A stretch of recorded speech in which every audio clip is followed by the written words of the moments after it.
บายดีเนาะพบกับข้าพเจ้าอีก40 กว่าลิ้นจักวันนี้ข้าพเจ้าจะมาสอนการติดตั้งไดเวอร์ของอินเทอร์เน็ต 3G ข้าพเจ้าสิติดตั้งต่อไปในเป็นของ Unitel เนาะซึ่งตอนนี้ข้าพเจ้ามีอยู่แล้วก่อนอื่นเราก็ต้องเสียบUSB ของด้วยอินเทอร์เน็ต 3G นี่เข้ากับคอมพิวเตอร์แล้วเนาะที่เฮานั้นมีความสุขเรื่องความทุกข์และปลูกคำว่าหักฝังลงในใจและเป็นเพราะเวลาสั้นๆนั้นที่ทำให้เฮาต้องเดินหลังจากนั้นก็มาเข้าที่ปลายแล้วมาดับเบิลคลิกเข้า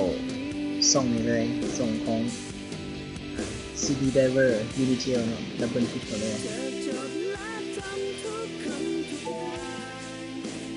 แล้วจากนั้นเราก็ตอบคำว่า yes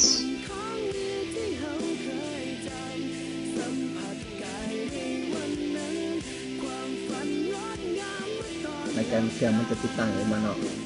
เราก็กดไปที่เลขบอตรงบนนำตัวอื่นเนาะครับในไปตลอดอย่างเดียวเลยเครื่องมันจะรันเองมัน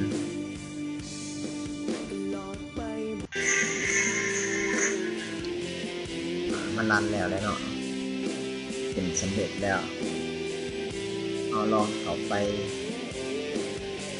ส่องมาที่เครื่องเลยว่ามันได้ติดตั้งหรือบ่ทางออกไป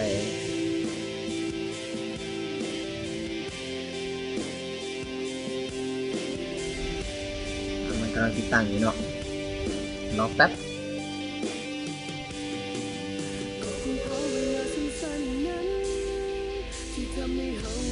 อันนี้คือคำสั่งมันให้รอถามก่อนเนาะเพราะมันกำลังติดตั้งอยู่มันติดตั้งสำเร็จแล้วก็กดไปที่ฟินิชเลย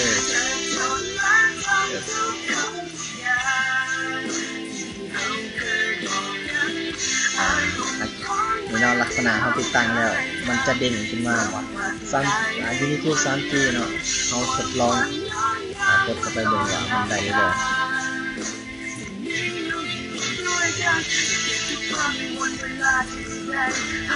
ลองกดดู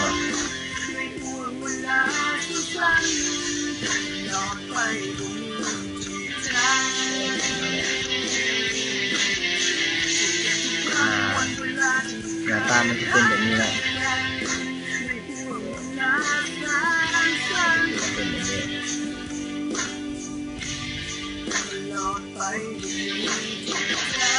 อันนี้คือเขาใช้งานในตามปกติเนาะ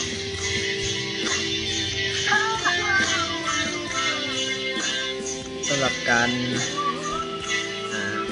ติดตั้งนี่แหละมันเป็นเท่านี้เนาะก็จะพอเข้าใจได้